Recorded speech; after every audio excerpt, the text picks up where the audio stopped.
Part 3. Ride or Die. Chapter 14. Little Gurus. My kids, at every stage of their growth, have loved me as the best of myself and the worst of myself, without a moment's hesitation, not flinching, not batting an eye. They are the most powerful teachers of my heart. I do not call them little gurus lightly.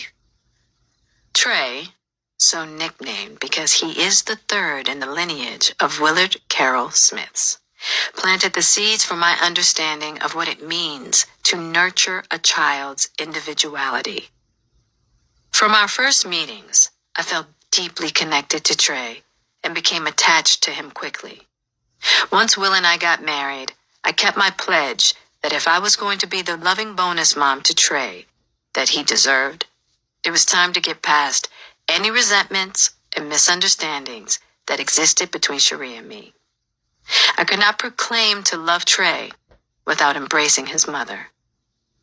In the early days of my relationship with Will, there was no tutorial for how the ex and the new partner should get along. It makes no difference who wanted the divorce in the first place, because nobody likes the idea that they've been replaced. It can be all the more prickly when the new partner is playing guardian to your child at times. That can be awful. Now, for my part, being the new partner didn't give me the sense of security that Cherie might have felt I had. In my mind, Cherie would always be Will's first wife and the mother of his first son. Experiences I would never share with him. And at times, that made me feel like the alternate, the runner-up. There was one instance early on when Cherie called to talk to Trey, and I answered. Evidently, she wasn't happy about having to go through me to talk to her son, and didn't hide the fact that she was annoyed. "I don't really appreciate your tone," I said. She couldn't have cared less. So I hung up on her. Being the spitfire she can be, Cherie called right back. Not mincing words, she said, "Bitch, you living in the house I picked out." And being the spitfire I can be, I replied calmly, "Well, it's my house now." At one point, I was given a report from the mother of a friend of Trey's that he had misbehaved during a play date. Thinking I was doing the right thing because Cherie was his mother, I brought the incident up with her saying, "We all need to sit down and discuss his behavior." She dismissed me in a heartbeat, saying, "Get his daddy, please." In other words, stay out of this. Cherie spoke to Will and made it clear that she didn't appreciate me overstepping my bounds. Something I've always loved about Will is his level of respect for motherhood and the roles we play in our children's lives. In this instance, he deferred to Cherie entirely and doubled down on her stance, telling me I was out of line. Afterward, I had no problem going to Cherie to apologize in person. Cherie and Will were right. After Will and I were married, and as I drew closer to our baby's due date, I felt it was important to get past any perceived rivalry between Cherie and me. Will and I were committed to building a blended family, and for that to be successful, Cherie had to be part of that equation. Will and Cherie share custody of Trey, and like many children of divorced parents, Trey split his time between the two households. That could be hard enough. But the toughest days are birthdays, holidays, and other special occasions. We really wanted him to be with everyone he loved for all the celebrations, including his future siblings. I didn't want him to miss out on the wholeness of family. Thinking ahead, I didn't want him to refer to his siblings as half, or as anything other than, "That's my little brother or sister." With this in mind, I decided to reach out to Cherie. By this point, we could act cordial with each other, though there was boiling water behind our smiles. "You think we can get together and talk over lunch?" was the gist of what I asked Cherie, and she immediately agreed. When we sat down at a spot, she suggested, nothing too trendy or fancy. We started out with a bit of small talk about how I was feeling as an expectant mom. Then I broke the ice. Look, I know it may take work, but I want Trey to feel, no matter what, we're all family, including you and me. Cherie, without hesitation, fully agreed. She'd been trying in her own way, too. After the first time Trey met me, which was really difficult for her at the time, as I later learned, she asked Trey, "What did you think of Miss Jada?" And he answered, "I really liked her, Mommy." Trey had wanted to get me a present, in fact. All I knew was that a short time later, Cherie presented me with a candle and a thoughtful note. I was touched. The solution was there all along. We both wanted the same thing for Trey, the loving, harmonious, familial experience that neither one of us had known in childhood. Both of us came from a broken home and were raised by a single mother. We harbored similar wounds.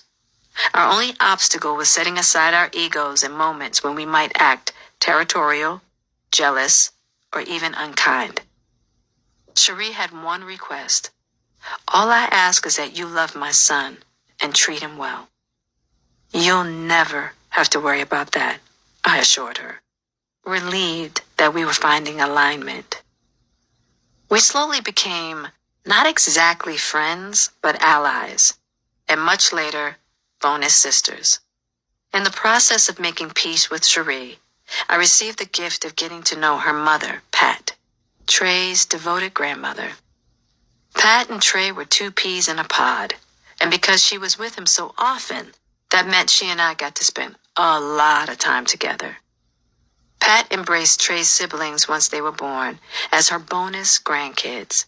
We called her Sugar Mama because she gave the kids as much candy as they wanted, even when they weren't supposed to have it. Those early celebrations with all the parts of our extended blended family weren't stress-free. Cherie and I stuck it out, but believe me, there were plenty of times when we would have rather not spent holidays together. Before this passage, I'd never understood the idea that love requires a conscious choice. Cherie and I had to choose to love each other and learn how to do it. Without Trey as our common interest, the gift of that lesson would have eluded us both. From the moment I met little Trey, whom I nicknamed Noodle because of his lanky limbs that reminded me of spaghetti, he had an enviable closet full of clean new sneakers. You have to understand that for those of us who grew up in the Black community with an aspiration to come up, a closet full of pristine tennis shoes, whether you are 6, 16, or 50, is a big deal. Well, it was a big deal to his mother and to me. Cherie kept Trey laced, and I kept that trend too, making sure he had the flyest of the fly, because that's just how we do. Trey had different ideas. One day when he was about 4 or 5, he had a friend over, and as I popped my head into Trey's room, I overheard his friend say, "Trey, you have really cool shoes." Not missing a beat and not looking up from the paper racetrack he was building, Trey answered, "You can have them." Trey had a habit of giving us stuff to others, toys, clothes, shoes, etc. The only thing that he wouldn't part with was whatever video game he was into at the time, and his game system, of course. I loved that about him. But giving away all of his sneakers? A short time later, I peeped into the room, and sure enough, his friend had begun to collect the shoes from Trey's closet. Keeping everything light, I asked Trey to come into the hall for a second. Out of earshot of his friend, I said to Trey, "Are you giving away all your shoes?" "Yeah," he said, "I don't need them." "But they're your shoes, you know. We bought them for you." "Yeah, but they're mine, right? They belong to me." My first thought was, well, he's right there. What could I say other than, yes, they're your shoes. I don't need them, and I want him to have them. A bit ruffled, I asked, "Well, Trey, what are you going to wear?" He kicked up his foot and showed me the shoes on his feet. "These." With that, my little noodle bounced back into his room and continued his project. Trey was not only brilliant. I'd never witnessed a child with his level of concentration and attention to detail when he was engaged with an activity of interest, like creating full-scale handmade paper models of racetracks and cars. He would sit quietly for hours on a mission to finish his masterpiece made with paper, scissors, and tape until he'd call for me to see the finished product, proud and beaming. He had such a unique mind for someone so young, and I was in awe of it. His level of attentiveness, application, and passion would inspire how I educated his siblings in the future. But it was his generosity that taught me something very important. A closet full of tennis shoes was not what made him happy. Giving his shoes to a friend who wanted them did. The more I looked at this, the clearer it became that I put too much emphasis on material belongings to give me value.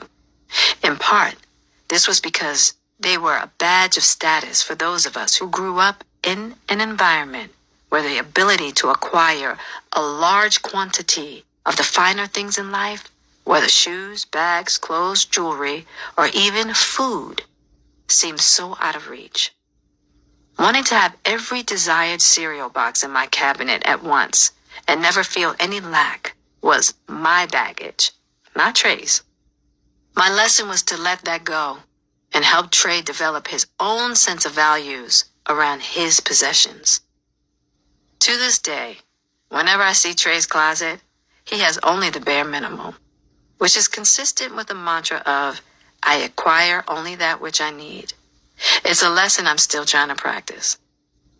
That was the last time I ever talked to him about not giving his things away. Instead, we developed an agreement about certain items that Trey would really need, like a good suit for special occasions.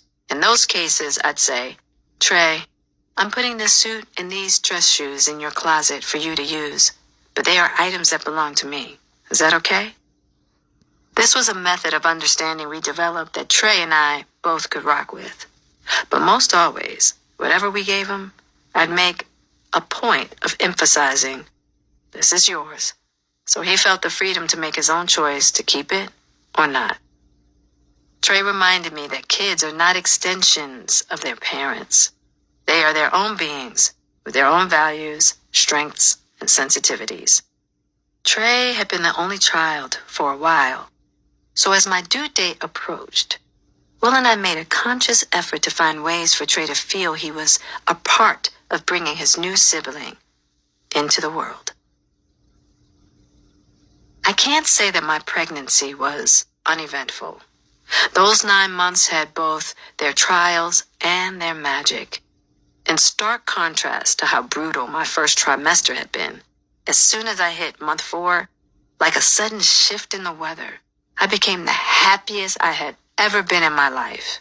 I felt calm, joyful, and peaceful in such an unprecedented way that I knew my state of being was a result of my child's energy. My child possessed an open-heartedness before ever making an entrance to this world. My ultimate fear was that I would ruin that loving energy with dysfunctional parenting. While I was pregnant, this little being did not allow me to eat meat. Just the thought of it nauseated me. In the past, I had gravitated to a vegetarian diet, but would eat meat on occasion. This baby mandated a meatless diet. Eating for 2, I resorted to a high-carb regimen that gifted me a little over 50 pounds and transformed me into a walking beach ball. A few weeks before my due date, my OBGYN, Dr. Gail Jackson, told me that the baby wasn't dropping at all and that I would be 2 weeks overdue. Still, over a month to go, it was summer, and I was so big that walking was very difficult and I could hardly breathe. There were even false reports in the tabloids that I had a condition that had me bedridden. I couldn't blame the rumors. I would have thought the same thing about me. The mysteries of motherhood were already so vast and so daunting that I had no idea how to get my baby to drop and deliver on time. A few days later, I got up from watching the U.S. Open on television and walked outside for some fresh air. I found some shade, shelter from the July heat of the San Fernando Valley. The moment had come to open my heart and calmly beg my baby to make an entrance. Mommy loves you very much, but I really need you to come out. Mommy's having a very hard time. I can't wait an extra 2 weeks. You're supposed to be here July 9th. Mommy is so tired. I really want to hold you. Can you do this for me? Please? There were no signs that the baby was ready to leave her or his happy place. Fortunately, my mother had decided to come stay with us before my delivery, and then as long as I needed her. I was grateful to be the beneficiary of her years of experience as an RN in delivery rooms. But she also kept telling me that due dates were not to be trusted, and if Dr. Jackson said the baby could be 2 weeks late, that could well be the case. The days moved at the slowest pace. By this time, I could hardly move. On the night of July 7th, I had just settled uncomfortably into bed, waiting for Will to get home, when I heard a loud chime from the security sensor as he walked through the door. With that sound, my entire body seized with pain. This had to be a contraction, because it felt like I was being split in two. I called for Will. He hurried in as he called for my mother, who rushed to our bedroom a short time later. Ma, I'm in a lot of pain. I think we should go to the hospital. My mother was quick to observe that if this was my first contraction, it was way too early to go to the hospital. Besides, she added, the pain can't be that bad. You probably haven't even dilated yet.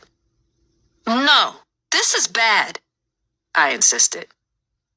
In Adrian fashion, she assured me that whatever I was feeling was just pressure, and to relieve it, I should go sit in a tub full of warm water. Her motherly nurse advice was, girl, relax. You're probably not even a centimeter yet. You might as well stay here as long as possible so you can be comfortable. I had heard that if you weren't at least 3 centimeters, they might send you home from the hospital. We had a bit of a drive to get to Cedars-Sinai, so I certainly didn't want to rush to get there only to be turned away. Mom followed me into the bathroom, ran the water, sat up on the counter to keep me company, and held to her stance that there was no urgency and I'd feel better once the hot water helped alleviate the pressure. No relief was to be found.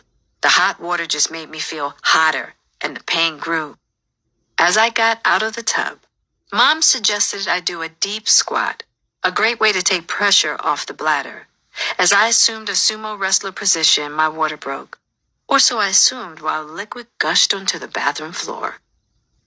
My mother's entire demeanor changed, and she leaped off the bathroom counter announcing, well, that's that, time to go. Multitasking, she ran out of my bathroom to go get dressed while summoning the rest of our troops. Will, she yelled, it's time. Moments later, we rushed into the garage, me, Will, Adrian, and our nephew Kyle, who happened to be staying with us at the time. With the pain off the charts, I could barely think except to note that the only car to be seen was the cherry red Bentley coupe with the tan suede seats. I mustered the composure to ask, Will, where is the truck? I could hear the hint of panic in my voice. Damn it! Will had sent the SUV out to be serviced to get it ready for driving us to the hospital. It's okay, he replied. We'll just have to take the Bentley. But, I started. Who knew what all else was about to gush from my body? Will had an idea. Let me get some towels. Shortly, he came back with a stack of about 10 towels, placing several layers on the passenger seat, and murmuring, I'm sorry, baby, but these seats are suede. I got my pregnant tail on the stack of those towels and stuck my head out the window so it wouldn't hit the ceiling of the car. Will drove so fast on the freeway that a drive, usually taking close to an hour, took only half that time. When we arrived at Cedars, we were met in the parking garage by personal security and hospital security. I was put in a wheelchair and discreetly taken to the labor and delivery unit, where Dr. Jackson explained that she needed to examine me to see how far I had dilated. No. The pain was overwhelming, and I had only one response. I'm not leaving this chair till I get an epidural. Once the epidural was administered, I became super relaxed, even happy. After a few hours, Mom was at my side watching the monitors and noticed, to her alarm, that the contractions were lasting too long and the baby's heart rate was dropping. The concern was that the longer the contraction, the harder it was for the baby to get oxygen, putting the baby at risk. After checking me again, Dr. Jackson suggested a C-section. No. I'm going to relax and ease these contractions. I don't want a C-section. I'll be fine. Okay, well, at least let me give you an episiotomy so you won't tear. She reminded me that the baby was big and I was small. I refused the episiotomy as well. Mistake. Hours pass. Night turns into the morning of July 8th, and at last, my child decides to make an entrance. It's a full day before my due date. Next thing I know, my mother's holding one of my legs in the air as the nurse across from her holds the other. Dr. Jackson stands at the foot of the bed, while Will looms over her shoulder, wearing an expression I've never seen on his face. Pure awe. This is a first.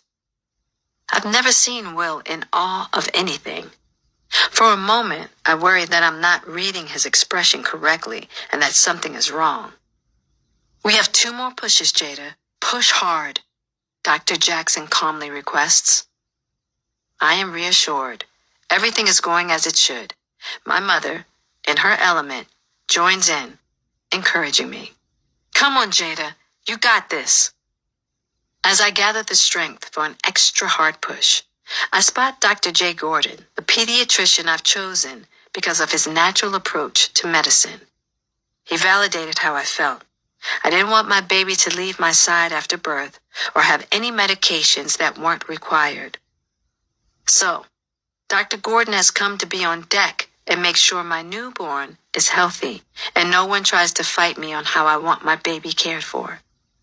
We are almost there, Jada. 1 more push, says Dr. Jackson, excitedly. This is it.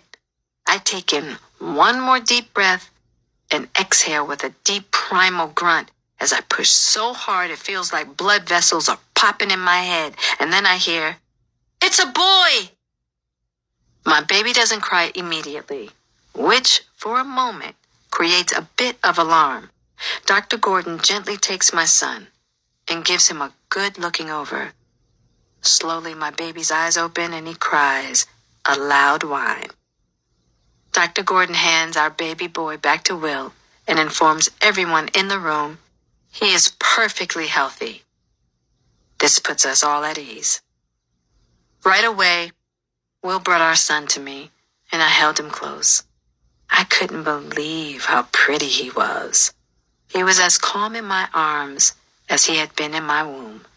I couldn't take my eyes off of his precious face, and I felt so connected to him, beyond any other connection I had felt in my life so far.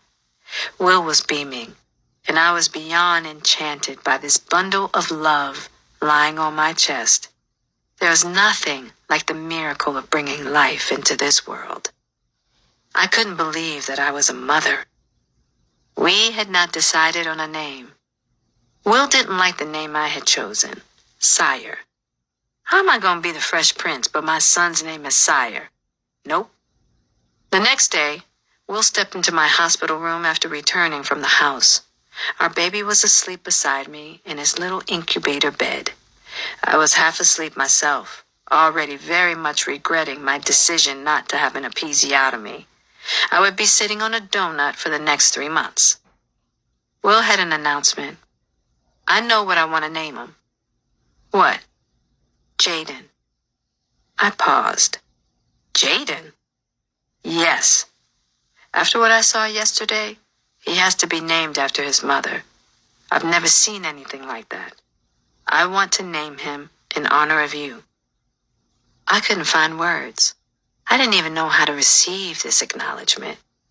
And I couldn't help but think, I'm not deserving of this. This baby is too special to be named after me. This is what I truly believed. Even in this moment, after giving birth to our son, I couldn't embrace how Will was trying to honor me. Sons want to be named after their fathers, not their mothers, I finally responded. His name is Jaden, Will said with finality. And then he added, half serious, half joking. I hate to tell you this, but I don't think that thing is ever going to work again, as he pointed at my little kitten, now a boxing glove with 14 stitches on the inside and 12 on the outside. It had been decided. My beautiful son was to be named after me, Jaden. I made sure to keep a Jamaican tradition by giving Jaden 2 middle names. Trey gave his little brother his first middle name, Christopher, and I gave him his second, Sire. With Jaden Christopher Sire Smith swaddled in a baby blanket and strapped into his car seat, Will drove us all home, nice and slow, as I looked at this magical being I already knew and thought, welcome to the world, my little guru. Jaden has always found his own language for communicating his thoughts and feelings. Early on, I made it my business to pay close attention to Jaden's antennas and really learn to trust his intuition as he went through the different stages of his life. One of the most pivotal of those moments took place when he was only a preschooler. I had enrolled him in a summer program at a school where I was thinking of sending him in the fall. When we arrived for the first day of the program, I parked in the school's lot. As soon as I lifted him out of his car seat and started to put on his little backpack, Jaden looked up at me and asked, Mommy, why are you leaving me here with people who don't love me? I was floored.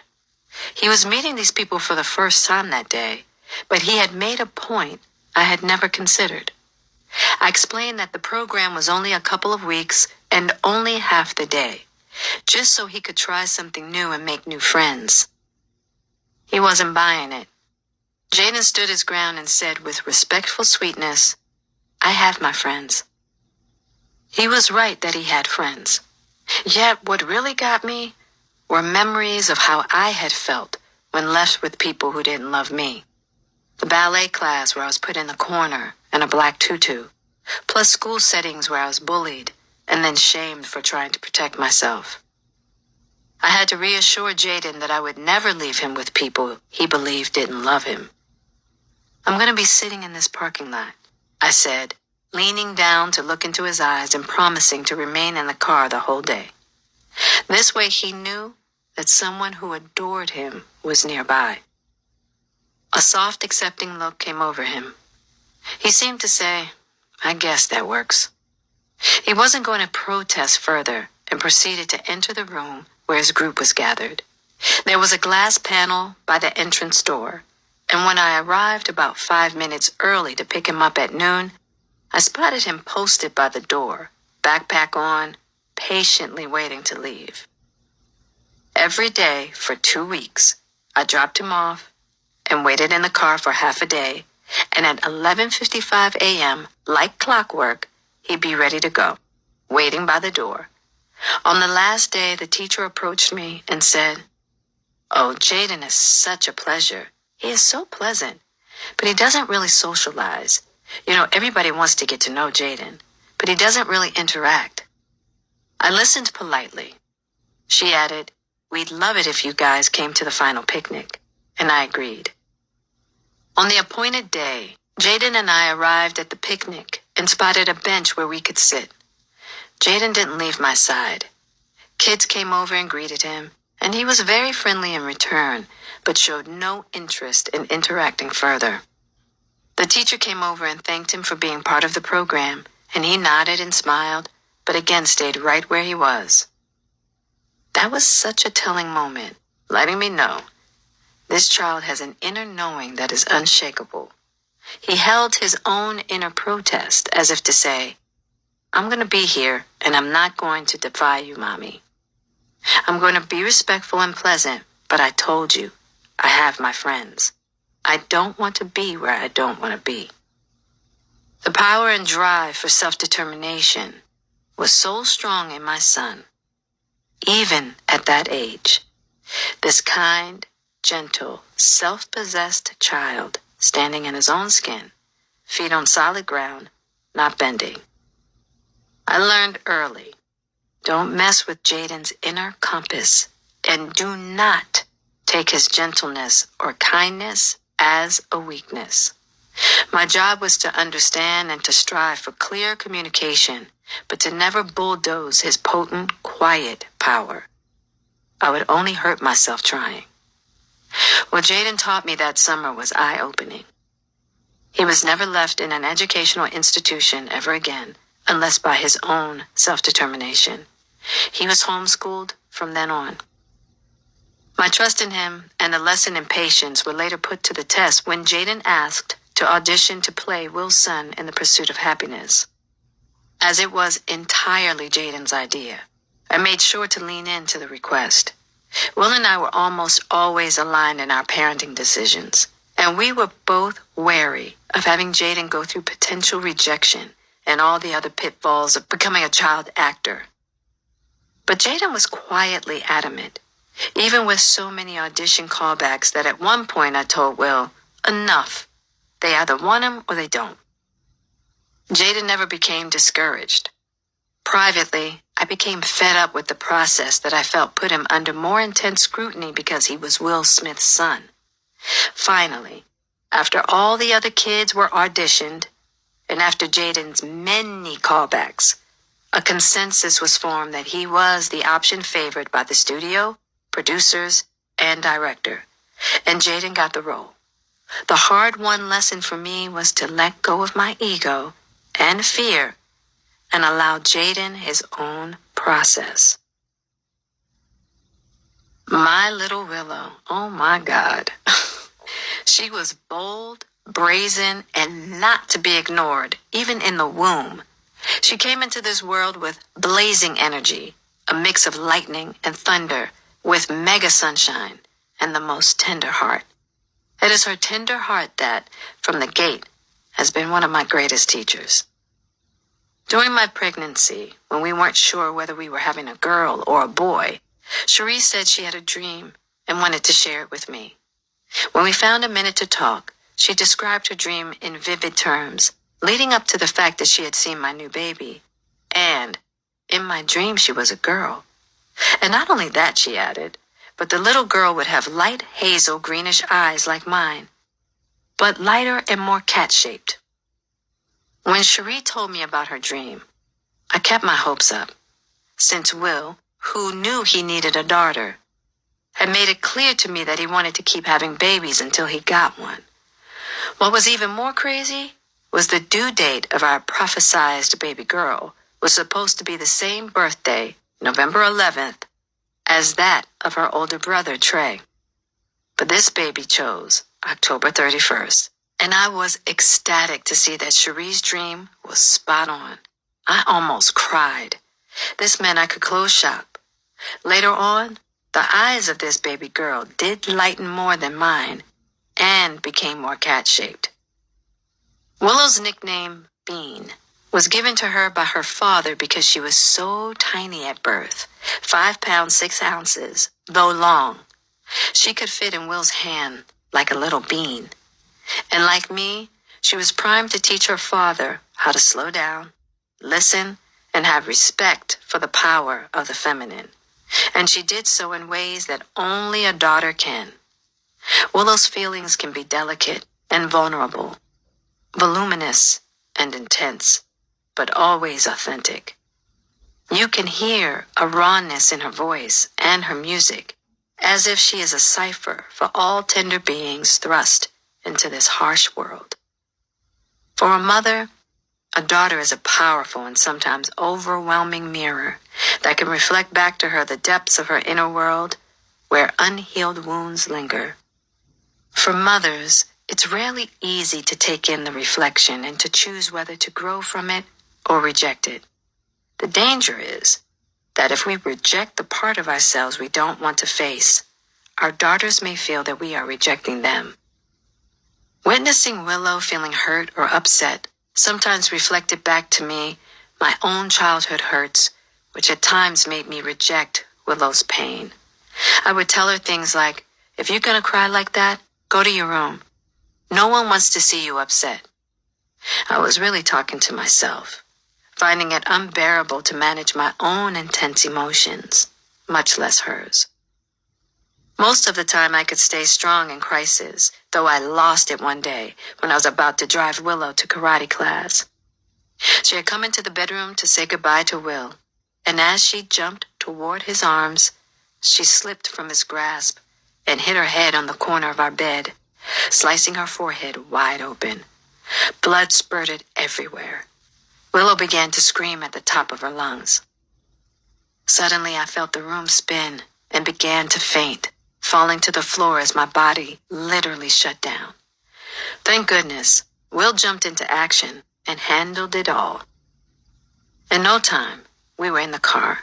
Will was at the wheel driving us to the hospital, and I had revived enough to focus on Willow. It was when she looked at me and said, "Mommy, can you fix me and make it better?" That broke me. It would take me years to fully embrace whatever feelings came up from seeing her in pain. The lesson was that ignoring my own intense feelings risked denying hers, or worse, losing her. And that was unfathomable. So I set out to learn from her, as best I could, how to mother the both of us. The Willow wisdom approach is to feel through things, acknowledge the hurt, instead of cutting off feelings by sweeping them under the rug. Willow goes through all the heartache, all the raw intensity, all the bold expression of her feelings, whereas I swallow everything and keep it moving. I get to witness her beautiful, dynamic paradox of being vulnerable, yet courageous. Willow has taught me that vulnerability is a superpower. As Willow came into language, it seemed her first order of business was to express the strength of, "I love you." To this day, there is a trail of "I love you" notes that appear like breadcrumbs scattered through our lives, written on paper, folded up and tucked into notebooks, scrawled on the wall in pencil, thankfully, forever to be found as reminders. She would write me and her father and other members of the tribe what I consider love letters in her precious 8-year-old cursive hand. Missives like this: "Mom, I love you. I'm so blessed to have a mother who understands me and doesn't judge me. I love you, Mommy." Willow, quite like her brother Jaden, has had an extreme level of independence from birth. Willow knew what she wanted, when she wanted it, and went for it. I could feel that fierceness in her during my pregnancy, like she was in training to do her own thing, whatever it was going to be. Interestingly, I didn't come close to gaining the weight that I did with Jaden. Fortunately, and within a month, I lost it all and was in shape in time to begin shooting a movie. Breastfeeding had a lot to do with how quickly I lost the weight, and I had intended to breastfeed Willow as long as she wanted. I did not imagine that her need for independence or her love for food would show up so soon and so abruptly. At 1 year old, Willow ate a plum, and that was it. She weaned herself there and then in one single day. I'd never known any child to wean themselves all at once, over and done, in a day. I did not know how to feel, except to think, of course my daughter would be starting her own flow at such a young age, just like I did, in my own way. Willow was born an animal lover, also like me. All animals. When she was a toddler, her ease with furry friends was on full display during a visit to a child-friendly petting zoo in Australia, where we were able to hold koalas and feed kangaroos. At the time, Jaden was about 3, and Willow was a year and some months old. When I pushed their 2-seated stroller close to the kangaroos, Willow toddled right over to where the Cheerios were kept for snacks for the animals and helped herself to a little handful. She was as safe and at home hanging with the kangas as if she belonged there. Jaden stayed in the stroller. "Do you want to get out, Jaden, and walk around and feed the kangaroos?" I asked him. He looked up at me and pointed at the long claws on the kangaroo's feet and said, "Do you see his long nails, Mommy?" I looked down and saw that the kangaroo had some razor-sharp toenails. I chuckled at Jaden's polite way of saying, "Hell no, and why would you let Willow run around stealing their Cheerios?" Good looking out, Jaden. I scooped Willow up, put her back in the stroller with Jaden, and we rolled out. By the time Willow was 5 years old, she wanted more exotic pets. She began by catching garden snakes in our backyard. She wanted to be connected to nature in a much different way than Jaden, who is completely satisfied with being connected to nature by walking barefoot in the grass. Willow was interested in a much more primal connection. At 6 years old, she announced, "I want a pet tarantula, Mommy." A tarantula as a pet. Now look, I believe in allowing children certain experiences in order to self-actualize. But no, a tarantula was just not happening. I don't know about getting a tarantula, sweetie. Mommy and tarantulas don't really get down like that. Willow stayed on the tarantula kick until she went to a friend's pet store and got to hold one of their new arrivals, a baby red-tailed boa constrictor. She called me, overjoyed, "Mommy, I want a pet snake. I'm holding him now and he is so cute." I was silent. "Mommy, I want this snake so bad, please." "Willow, those snakes eat live animals. Who's going to feed it?" "I am, Mommy," Willow pleaded. As I sat on the phone, I had to ask myself, am I going to let my own fears keep Willow from this experience? She's not scared of snakes.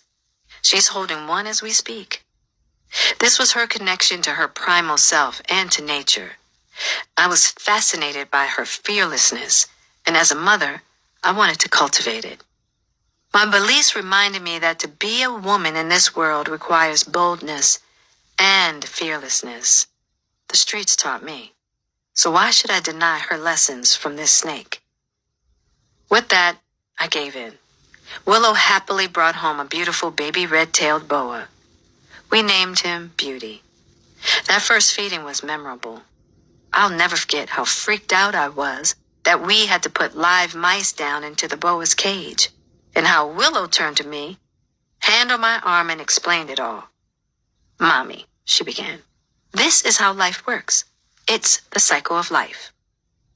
Through Willow and watching her, I fell in love with the snake. Of course, Beauty was allegedly her pet snake, but I became attached to that reptile. And as Willow gained other interests, like the 2 turtles she brought home that we found out were tortoises and could outlive us all, I took Beauty on as my own. I eventually got more snakes because I found them fascinating. True, snakes respond to vibe and energy, subtle and dramatic, and your relationship with the snake is about tuning in. They taught me how to do exactly that.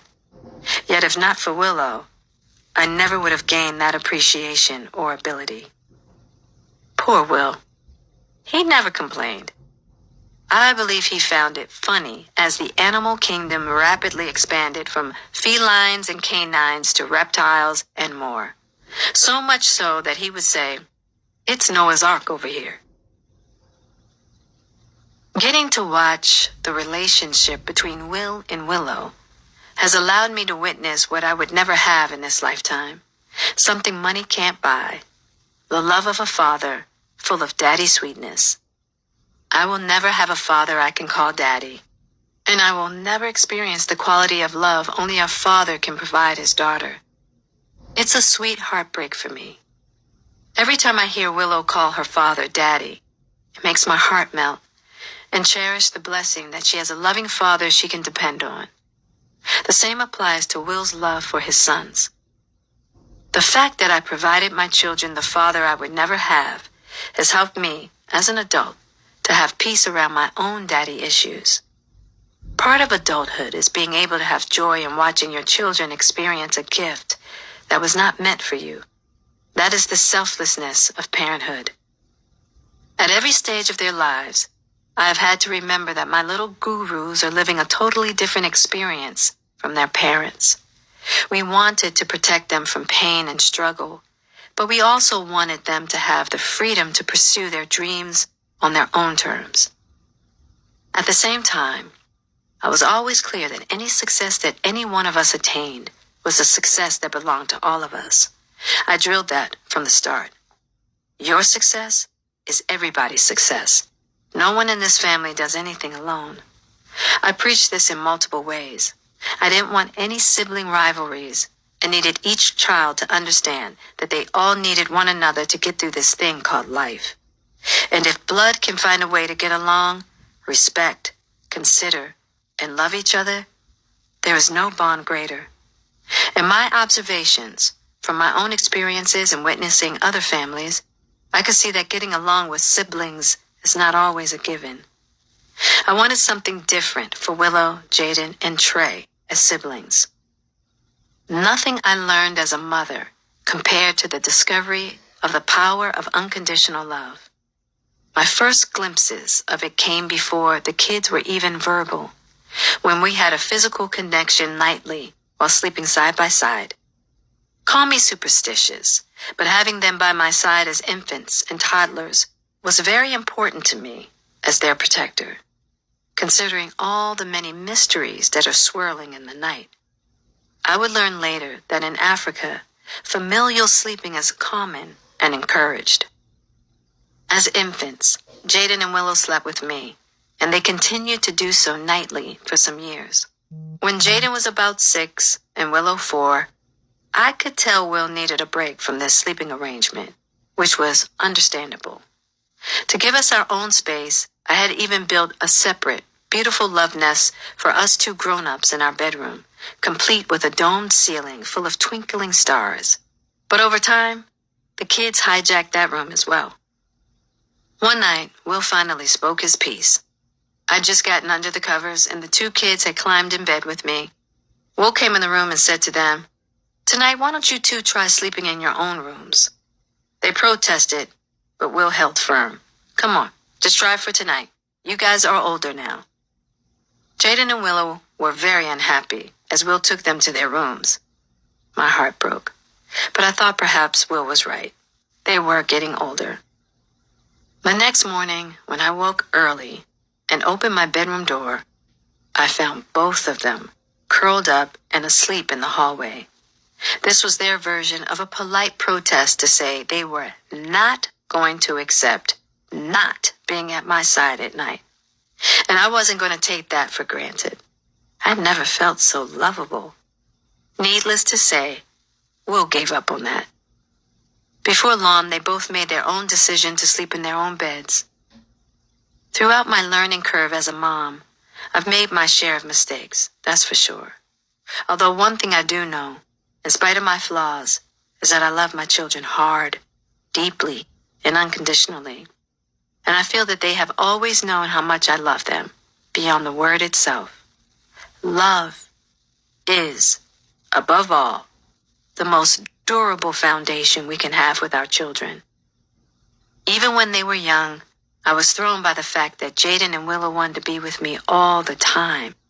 Perhaps because my young mother had been more like a big sister, I didn't experience that same need to be with her all the time. And I was shocked whenever my kids protested about being with other people.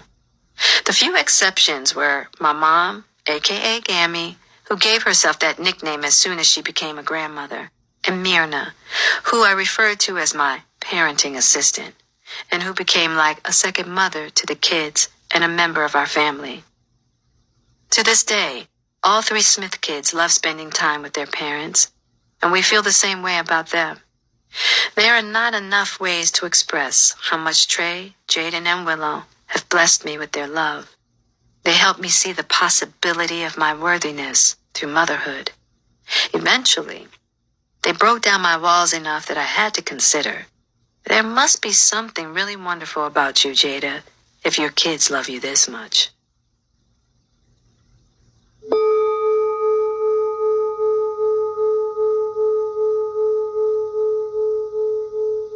Out of the Mouth of Babes.